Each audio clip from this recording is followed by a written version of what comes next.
Assalamualaikum, Shalom, Om Swastiastu, Namo Buddhaya, Salam Kebajikan. Selamat pagi Bapak Sukanto dan teman-teman semuanya. Izinkan kami dari kelompok 6 untuk mempresentasikan hasil diskusi kami mengenai teori organisasi neoklasik.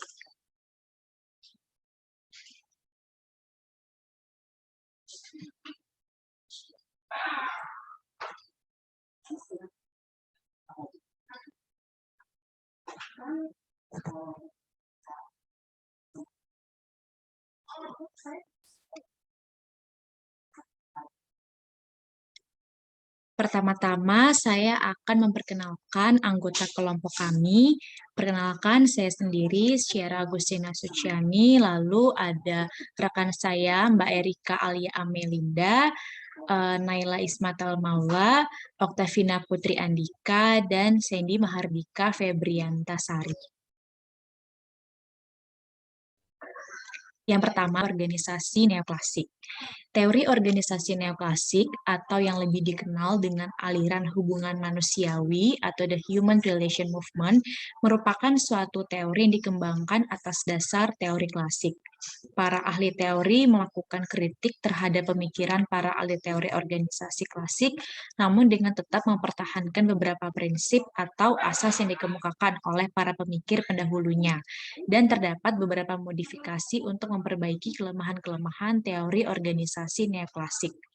Teori organisasi neoklasik lebih menekankan pada pentingnya aspek psikologis dan sosial karyawan sebagai individu maupun sebagai bagian kelompok kerjanya. Atas dasar anggapan ini, maka teori neoklasik mendefinisikan suatu organisasi sebagai sekelompok orang dengan tujuan bersama.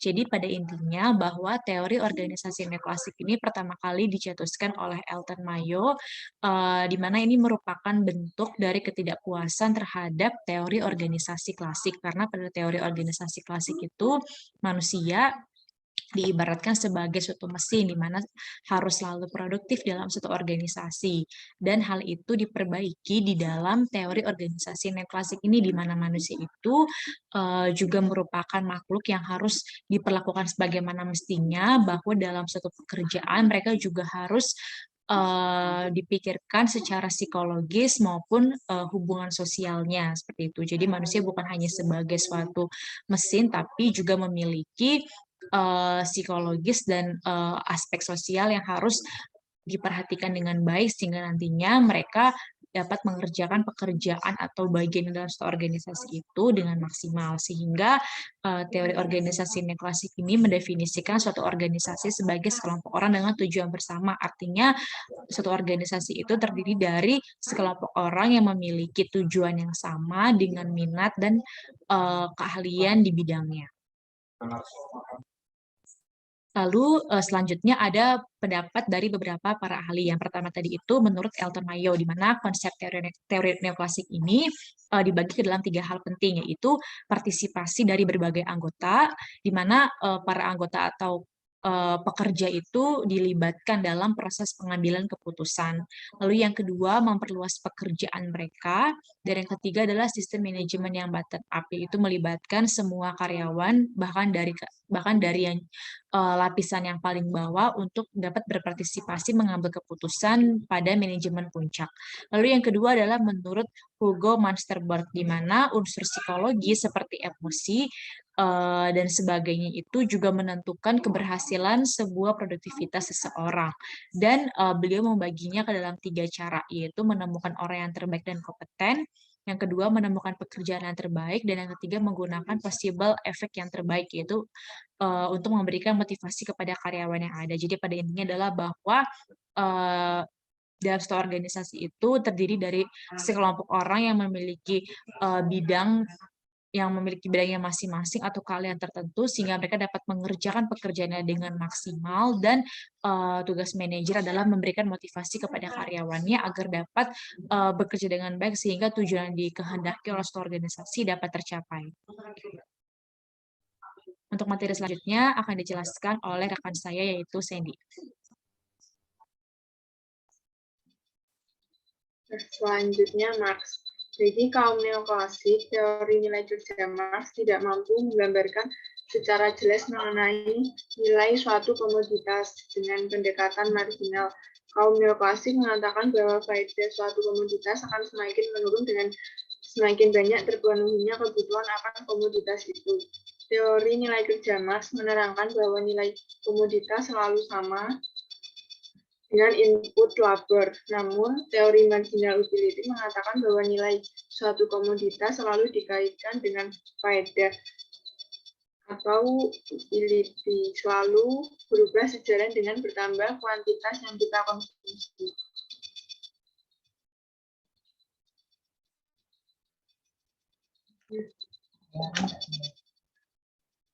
Menurut Elton Mayo,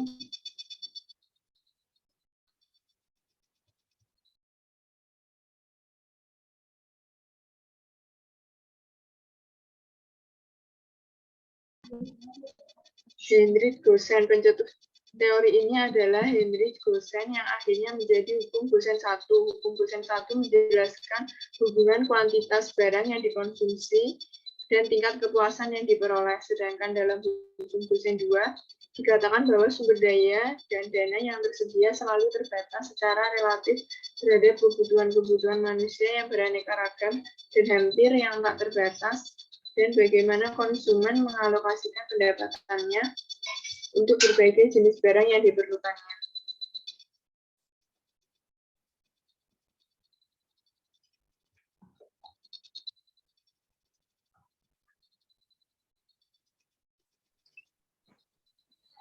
Hugo Munsterberg, teori neoklasik yang berkembang sekitar tahun 1930-an. Pada dasarnya, Munsterberg menekankan adanya perbedaan-perbedaan karakteristik individual dalam organisasi-organisasi.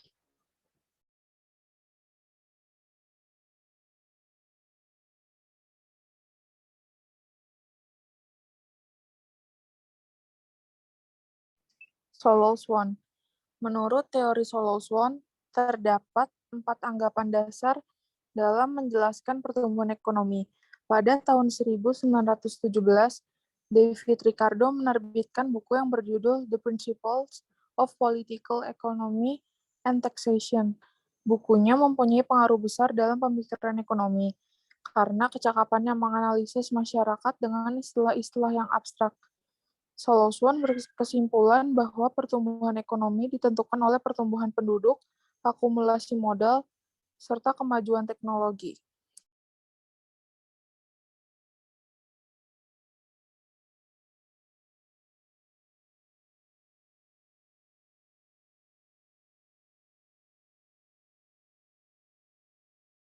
Ciri-ciri teori organisasi neoklasik.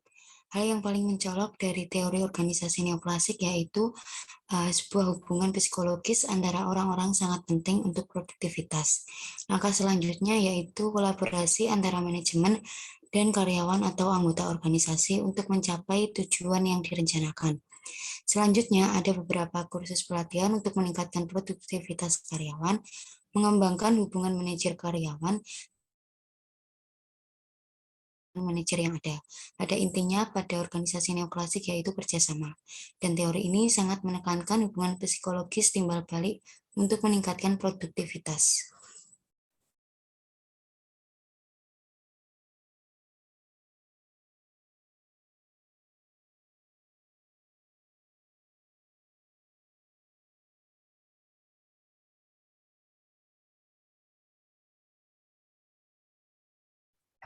Kekurangan dan kelebihan organisasi neoklasik, yaitu yang pertama kelebihannya adalah meningkatkan keuntungan penjual atau pembeli secara individual, pencapaian kemajuan ekonomi dengan kepentingan pribadi, keuntungan bersama yang diperoleh dari perdagangan internasional.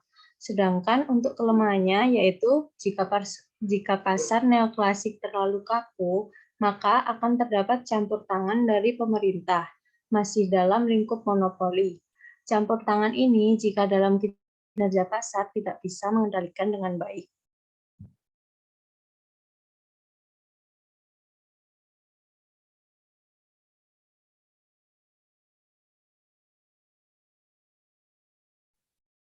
Demikian presentasi yang dapat kelompok kami sampaikan. Kami memohon maaf apabila masih terdapat kesalahan kata ataupun kekurangan ketika kami menyampaikan presentasinya.